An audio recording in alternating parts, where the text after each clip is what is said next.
మొన్న అరవ శ్రీధర్, నేడు భైరవ ప్రసాద్. రాయలసీమ జనసేన నేతలు వరుసగా వివాదాల్లో ఇరుక్కుంటున్నారు. గోటితో పోయే గొడవను గొడ్డలి దాకా తెచ్చుకోవద్దని జనసేన చీఫ్ పవన్ కళ్యాణ్ పదే పదే చెబుతున్నప్పటికీ నేతలు మాత్రం కేసుల్లో ఇరుక్కుంటున్నారు. కదిరి జనసేన ఇన్ఛార్జ్ భైరవ ప్రసాద్ తమను వేధిస్తున్నారని ఆయన భార్య, కూతురు పోలీసులకు ఫిర్యాదు చేయడంతో పోలీసులు కేసు నమోదు చేశారు. ఓవైపు అధినేత వరుసగా క్లాసులు తీసుకుంటున్నారు. జనసేన నేతలు ఆదర్శంగా ఉండాలి, నిత్యం ప్రజాసేవలో ఉండాలి, ప్రజల సమస్యల పరిష్కారానికి కృషి చేస్తూ వారి తల్లో నాలుగులా ఉండాలని పవన్ కళ్యాణ్ పదే పదే చెప్తున్నారు. అయితే అధినేత చెప్తున్న దానికి భిన్నంగా కేసుల్లో ఇరుక్కొని హాట్ టాపిక్ గా మారుతున్నారు జనసేన నేతలు. రాయలసీమ జనసేన నేతలు వివాదాలను కోరి కొని తెచ్చుకుంటున్నారు. మొన్నటిదాకా అరవ శ్రీధర్, హర్షవీణ గొడవ తెలుగు రాష్ట్రాల్లో హాట్ టాపిక్ గా మారింది. ఇప్పుడు అనంతపురం జిల్లా కదిరి జనసేన నేత కేసులో పాలయ్యారు.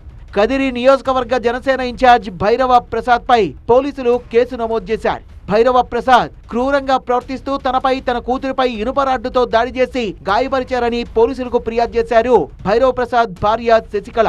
పోలీసులు భైరవ ప్రసాద్ పై కేసు నమోదు చేశారు. తన భర్త లాయర్గా పనిచేస్తాడని, అంతేకాకుండా జనసేన పార్టీ నియోజకవర్గ ఇన్ఛార్జిగా పనిచేస్తాడని, ఈ క్రమంలో గత కొద్ది కాలంగా తనను, తన కుమార్తెను ఇబ్బంది పెడుతున్నాడని, అంతేకాకుండా ఆ విషయాన్ని ప్రశ్నించేందుకు గత రాత్రి తనను ఇనుపరాడు తీసుకుని కొట్టి గాయపడటం జరిగిందని, అడ్డు వచ్చిన తన కుమార్తె సాయి వర్షిని కూడా కొట్టి గాయపడటం జరిగిందని ఆమె ఇచ్చిన ఫిర్యాదు మేరకు కదిరి టౌన్ పోలీస్ స్టేషన్లో కేసు నమోదు చేసుకోవడం జరిగింది.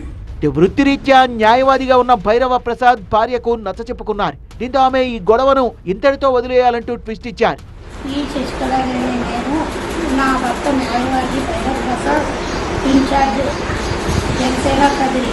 నిన్న ఏదో చిన్న కుటుంబ సమస్యతో మేము, అది ప్రతి కుటుంబంలోనూ ఉండేది, చిన్న చిన్న సమస్యలు, ఏదో ఆవేశంతో వెళ్ళింది వాస్తవమే. భైరవ ప్రసాద్ పై మహిళా సంఘాలు ఆగ్రహం వ్యక్తం చేస్తున్నాయి.